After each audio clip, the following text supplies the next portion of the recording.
Hello everyone, कैसे हैं आप सब। आई होप आप सभी अच्छे होंगे। तो आज की इस वीडियो में हम फंक्शनल एनालिसिस का लेक्चर नंबर 18 करने वाले हैं, जिसमें हम डुअल स्पेसेस और एक थ्योरम करेंगे डुअल स्पेसेस पर बेस्ड। ठीक है, तो डुअल स्पेसेस क्या होता है। Let x be a non linear space. X हमारे पास कोई भी नॉन लीनियर स्पेस है, then the set of all bounded linear functionals is called dual space और कॉन्जुगेट स्पेस और एडजॉइंट स्पेस। मतलब कोई भी हम एक सेट बना रहे हैं जो बाउंडेड लीनियर फंक्शनल्स का हमारे पास सेट बन रहा है, तो उस सेट को हम डुअल स्पेस बोलते हैं, या फिर हम उसे कॉन्जुगेट स्पेस बोलते हैं, या फिर हम एडजॉइंट स्पेस बोलते हैं। ठीक है, और इस डिनोटेड बाय, उसे डिनोट किस तरह से करते हैं, जैसे हमारे पास एक्स नॉन लीनियर स्पेस है, उसका हमें डुअल स्पेस बनाना है, तो उसे हम एक्स डैश से रिप्रेजेंट करेंगे, जो होगा बी एक्स कॉमा एफ। ठीक है, जहाँ पे एफ जो है वो हमारे पास फील्ड है। फील्ड किसी की भी हो सकती है, रियल नंबर या कॉम्प्लेक्स नंबर की। अब ये जो डुअल स्पेस है, इस पर हम नॉर्म किस तरह से डिफाइन करते हैं। फॉर एग्जाम्पल एफ हमारे पास क्या है, लीनियर फंक्शनल है, उसका हम नॉर्म फाइंड कर रहे हैं, तो वो क्या होगा, supremum of mod of f x upon norm of f x, जहाँ पे जो एक्स है वो कैपिटल एक्स को बिलोंग कर रहा है और एक्स नॉट इक्वल टू 0 है। ठीक है, इस तरह से हमारा नॉर्म डिफाइन होता है फॉर लीनियर फंक्शनल्स या फिर कहें तो डुअल स्पेस के लिए। ऑल्सो हम इसे और किस तरीके से लिख सकते हैं, नॉर्म ऑफ एफ इक्वल हो जाएगा supremum of mod of f x, जहाँ पर x हमारे पास कैपिटल एक्स को बिलोंग कर रहा होगा और norm of x equals to 1 होगा। ठीक है, norm of x equals to 1 हो गया, मतलब डिनोमिनेटर हमारे पास 1 हो गया है, तो हमारे पास नॉर्म ऑफ f ये बन गया है। ठीक है, which is called the dual space of x, that is x dash. तो इसे ही हम डुअल स्पेस बोलते हैं x का, दैट इज x डैश हो गया। ठीक है, डुअल स्पेस समझ में आ गया होगा। क्या है dual space, set of all bounded linear functionals. ठीक है, वो डुअल स्पेस है और norm of f x F हमारे पास इस तरह से डिफाइन होता है। ठीक है, अब हमारे पास एक थ्योरम आती है, इंपॉर्टेंट थ्योरम है डुअल स्पेस पर बेस्ड। क्या थ्योरम है, the dual space x dash of a non linear space x is a बनाक स्पेस। मतलब हमारे पास कोई भी एक नॉन लीनियर स्पेस x दे रखा है, उसका जो डुअल स्पेस होगा x डैश वो बनाक स्पेस होगा, ये हमें प्रूव करना है। ठीक है, तो प्रूव करते हैं इसका। Let f n be a Cauchy sequence in x. देखो बना के स्पेस प्रूव करना है, मतलब कंप्लीट हमें इसे प्रूव करना है। कंप्लीट के लिए हम क्या करते हैं, हम उस जो भी हमारे पास स्पेस है जिसे हमें बना के स्पेस प्रूव करना है, उसमें से एक सीक्वेंस हम निकालते हैं और उसे शो करते हैं कि वो सीक्वेंस कन्वर्ज हो रहा है किसी और टर्म पर, और वो जो टर्म है या एलिमेंट है वो उसी स्पेस का एलिमेंट होना चाहिए, तब हमारे पास जो स्पेस है वो बना के स्पेस हो जाता है या फिर कंप्लीट हो जाता है। तो हम क्या कर रहे हैं, let f n be a Cauchy sequence in x dash. F n हमारे पास कोई भी कॉची सीक्वेंस है एक्स डैश में। ठीक है, then for epsilon greater than 0 there exists a positive number n such that norm of fn minus fm less than epsilon होगा for all n, m हमारे पास बिलोंग कर रहा होगा n पे। ठीक है, ये हमारे पास कॉची सीक्वेंस की डेफिनेशन होती है कि वहाँ पे हमारे पास कोई भी epsilon greater than 0 एग्जिस्ट कर रहा होता है, और उसके लिए हमारे पास नेचुरल नंबर n होता है, जहाँ पे हमारे पास norm of fn minus fm less than epsilon होता है, जहाँ पे और nm हमारे पास किस में बिलोंग कर रहे होते हैं, नेचुरल नंबर में बिलोंग कर रहे होते हैं। ये हमारे पास डेफिनेशन है कॉची सीक्वेंस की, जिसे हमने लगा लिया है। ठीक है, अब देखो जो fn है वो हमारे पास बी एक्स कॉमा एफ, मतलब डुअल स्पेस ऑफ एक्स में बिलोंग करिए। देखो हमने आपको ऑलरेडी दिखाया था कि एक्स डैश को हम इस तरह से रिप्रेजेंट कर सकते हैं, दैट इज डुअल स्पेस को हम इस तरह से रिप्रेजेंट कर सकते हैं। तो जब एफ एन हमने सीक्वेंस लिया है एक्स डैश का, मतलब एफ एन हमारे पास एक्स डैश में बिलोंग कर रहा है, या फिर कहें तो एफ एन हमारे पास बी एक्स कॉमा एफ में बिलोंग कर रहा है, तो एफ एन क्या होगा, एक लीनियर और बाउंडेड फंक्शन होगा। क्यों होगा, क्योंकि जो हमारे पास बी एक्स कॉमा एफ है ये एक लीनियर और बाउंडेड फंक्शन बन रहा होगा। ठीक है, इसलिए हमारे पास एफ एन भी हमारे पास लीनियर और बाउंडेड होगा। ठीक है, नाउ अब हम क्या फाइंड कर रहे हैं, f N x minus F M x का मॉड फाइंड करते हैं। ठीक है, तो हमारे पास क्या हो जाएगा, mod of F N x minus F M x equals to mod of F n minus F m का होल एक्स। ठीक है, एक्स दोनों में से कॉमन आउट ले लिया है। अब हम क्या करते हैं, दोनों पर हम अपने नॉर्म्स को डिफरेंशिएट कर देते हैं, मतलब सेपरेट कर देते हैं, डिस्ट्रीब्यूट कर देते हैं।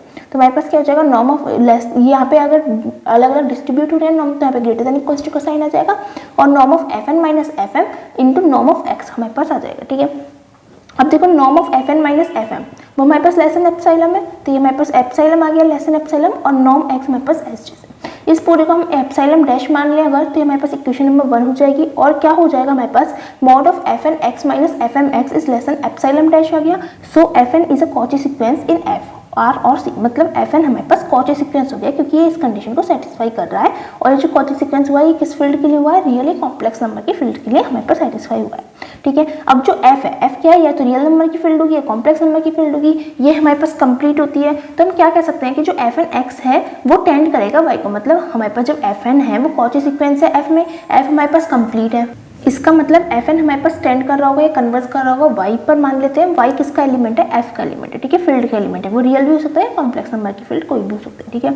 अब जब fn x टेंड कर रहा है y को, तो there exist x belongs to x such that, किस तरह से हमारे पास जो x है वो कैपिटल X में बिलोंग कर रहा होगा कि हम एक मैपिंग डिफाइन कर रहे हैं f such that x to y, मतलब x नॉन लीनियर स्पेस से y पर जा रही है, किस तरह से कि fx इक्वल्स टू y आ रहा है। तो इस टाइम क्या कह सकते हैं कि जो fn x होगा वो हमारे पास fx होगा, क्योंकि fx इक्वल्स टू y है, y की जगह पर हमने fx लिख दिया है, ठीक है, बस ये करा है यहाँ पर, ठीक है। आई होप इतना तो समझ में आ गया होगा। हमने सबसे पहले एक कॉची सीक्वेंस लिया है fn जो x डैश का है, उसके लिए हमने कॉची सीक्वेंस की कंडीशन को सेटिस्फाई किया है। उसके बाद हमें क्या पता है fn जो है वो किस में बिलोंग कर रहा है, x डैश में बिलोंग कर रहा है, इसलिए वो लीनियर और बाउंडेड होगा। उसके बाद हम mod of fn x minus fm x लेकर चले हैं, जिसे हमने शो कर दिया है कि वो कॉची सीक्वेंस होगा for the field of r और c, क्योंकि r और c हमारे पास कंप्लीट है, तो हमारे पास क्या आ गया है कि जो fn x है वो टेंड करेगा y को, और y को हम क्या मान लेते हैं, fx के इक्वल मान लेते हैं। तो हमारे पास क्या कंडीशन आ गई है कि जो fn x है वो टेंड कर रहा है fx को, ठीक है। अब हम क्या करेंगे, we will prove that f is linear and bounded. अब हम प्रूव करेंगे कि f लीनियर और बाउंडेड है। देखो fn जो हमने कॉची सीक्वेंस लिया था वो हमारे पास लीनियर और बाउंडेड था, ठीक है। अब हमें प्रूव करना है कि f भी लीनियर और बाउंडेड होगा, ठीक है। तो उसके लिए हम क्या करते हैं, दो एलिमेंट्स ले लेते हैं कैपिटल X में से x1 और x2।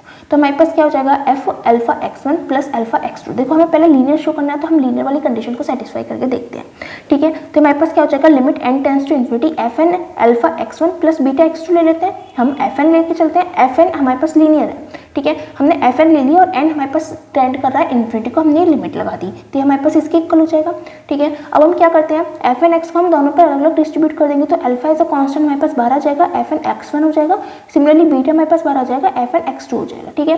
Limit n tends to infinity हमारे पास चल ही रहा है। अब limit n tends to infinity दोनों वैल्यूज पर अलग अलग डिस्ट्रीब्यूट कर देंगे, तो अल्फा एज अ कांस्टेंट बाहर आ जाएगा, limit n tends to infinity fn x1 हो जाएगा, प्लस बीटा हमारे पास बाहर आ जाएगा, limit n tends to infinity fn x2 हो जाएगा, ठीक है। अब limit n tends to infinity fn x1 हमारे पास क्या होता है, देखो limit n tends to infinity fn x हमारे पास fx के इक्वल होता है, इसलिए हमारे पास क्या आ गया है कि ये पूरी टर्म हमारे पास इक्वल आ गई है fx1 की। सिमिलरली ये पूरी टर्म हमारे पास इक्वल आ गई है fx2 की, ठीक है।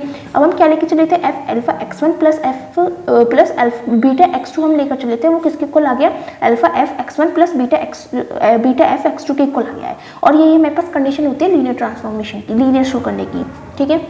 तो हमारे पास जो f है वो लीनियर हो गया है। उसके बाद हम क्या करते हैं, now mod of fn x minus fx हम लेकर चलते हैं, ठीक है।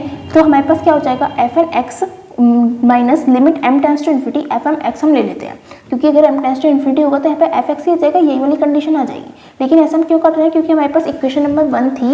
इक्वेशन नंबर 1 क्या है हमारे पास कि fn x minus fm x का जो मॉड है वो लेस देन एप्सिलॉन डैश है, तो हम इसका यूज कर पाएंगे अगर limit m tends to infinity हम लगा देंगे। तो इसलिए हमने यहाँ पे limit m tends to infinity fm x consider कर लिया है। तो हमारे पास क्या हो गया, fn x minus fm x आ गया, लिमिट पूरे में से कॉमन आउट आ गई है, क्योंकि यहाँ पे हमारे पास m ही नहीं है तो हम कॉमन ले लेंगे, यहाँ पे कुछ फर्क पड़ेगा ही नहीं, क्योंकि m यहाँ पे कुछ एग्जिस्ट कर ही नहीं रहा है, ठीक है। तो हम अपनी इक्वेशन नंबर 1 से क्या कह सकते हैं कि ये जो पूरी टर्म है ये हमारे पास लेस देन एप्सिलॉन डैश आ रही है, ठीक है, लेस देन एप्सिलॉन है फ्रॉम इक्वेशन 1। तो हमारे पास आ गया है mod of fn x minus fx is less than epsilon dash, हमारे पास किसके इक्वल था पीछे, एप्सिलॉन डैश इक्वल था एप्सिलॉन नॉर्म ऑफ x के इक्वल था, तो हमारे पास ये आ गया है, ठीक है। अब हम दोनों साइड सुप्रीमम ले लेते हैं। पहले हम क्या कर रहे हैं कि यहाँ पे नॉर्म ऑफ x जो है मल्टीप्लाई में, इधर हम डिवाइड में ले गए, और फिर दोनों साइड हमने सुप्रीमम लिया, तो इधर सुप्रीमम लेंगे तो हमारे पास ये टर्म बनेगी less than supremum of epsilon, हमारे पास एप्सिलॉन में आएगा, ठीक है। अब यहाँ से हमारे पास क्या हो जाएगा, देखो सुप्रीमम ले रहे हैं हम fn x minus fx upon norm of x का, तो वो हमारे पास किसके इक्वल होता है, देखो सुप्रीमम हमारे पास कौन सा फंक्शन बन रहा था, जब हमने अभी डुअल स्पेसिस बना था तो ये नॉर्म का फंक्शन था। नॉर्म ऑफ f हम इस तरह से तो डिफाइन कर रहे थे नॉर्म ऑफ x को कि supremum of mod of fn x upon supremum of mod of fn x upon norm of x, इस तरह से हम डिफाइन कर रहे थे। तो हमारे पास ये वाली तो कंडीशन बन रही है, तो इसे हम किस तरह से लिख सकते हैं, norm of fn x minus fx, ठीक है, वो लेस देन एप्सिलॉन हो जाएगा for all n greater than equals to m के लिए। इसका मतलब क्या है कि जब ये हमारे पास लेस देन एप्सिलॉन आ रहा है, इसका मतलब fn हमारे पास f को टेंड कर रहा है या फिर fn f को कन्वर्स कर रहा है, ठीक है। ऑल्सो हम अब क्या लेके चलते हैं, हमें अब क्या प्रूव करना है, देखो fn हमारे पास कन्वर्स तो कर गया f के लिए, अब हमें f को शो करना है कि वो जो f है वो हमारे पास बाउंडेड है, ठीक है। तो f को हम क्या ले लेते हैं, fn माइनस f ले लेते हैं। ऐसा हमने क्यों लिया, अगर हम इसे खोलेंगे तो fn minus fn plus f आ जाएगा, fn से fn कैंसिल आउट हो जाएगा तो हमारे पास f ही बचेगा। तो हमने इस तरह से हमने लिख लिया है। अब देखो fn हमारे पास बाउंडेड था ऑलरेडी, वो हमने कॉची सीक्वेंस लिया था x डैश का जो बाउंडेड और लीनियर था, ठीक है। fn माइनस f हमारे पास यहाँ से बाउंडेड और लीनियर आ चुका है, तो हम क्या कह सकते हैं कि ये जो पूरी टर्म है ये लीनियर और बाउंडेड होगी, ठीक है। अब ये पूरी बाउंडेड होने वाली है, इसका मतलब f भी हमारे पास बाउंडेड होगा। Since fn and fn minus f are bounded so f is bounded, ठीक है। ये दोनों टर्म्स हमारे पास बाउंडेड है तो f भी हमारे पास बाउंडेड हो गया है। इसका मतलब f हमारे पास किस में बिलोंग कर रहा होगा, bx, f को, ये बाउंडेड सेट ऑफ फंक्शनल्स था, ठीक है, उसमें हमारे पास बिलोंग कर रहा है जो किसके इक्वल है, x डैश की, that is dual space of x के इक्वल है। इसका मतलब क्या है कि जो हमारे पास f है ना वो f को कन्वर्ट कर रहा था, fn सीक्वेंस था x डैश का, ठीक है, और f हमारे पास बाउंडेड हो गया, इसका मतलब वो भी हमारे पास x डैश में बिलोंग कर गया। मतलब हमारे पास जो सीक्वेंस है जो कन्वर्स कर रहा है किसी और सीक्वेंस पर, किसी और टर्म पर, वो भी उसी स्पेस का एलिमेंट हो गया, दैट इज डुअल स्पेस का एलिमेंट हो गया। इसका मतलब हम क्या कह सकते हैं कि जो bx, f है दैट इज डुअल स्पेस जो है वो एक बना के स्पेस बन गया है, ठीक है। इस तरह से हमने अपने थ्योरम को प्रूव किया है। इजी थ्योरम है, बस थोड़ा सा ध्यान रखना है कि कहाँ पे कैसे करना है, बाकी सब बहुत सिंपल है, सारे पीछे वाले कंसेप्ट से यूज होने वाले हैं, ठीक है। फिर भी अगर आपको कोई डाउट रहता है तो आप हमसे कमेंट सेक्शन में पूछ सकते हैं। और अगर आपको हमारी वीडियोस अच्छी लग रही है तो प्लीज़ हमारी वीडियोस को लाइक कीजिएगा, अपने फ्रेंड्स के साथ शेयर कीजिएगा एंड हमारे चैनल को सब्सक्राइब कीजिएगा। Thanks for watching.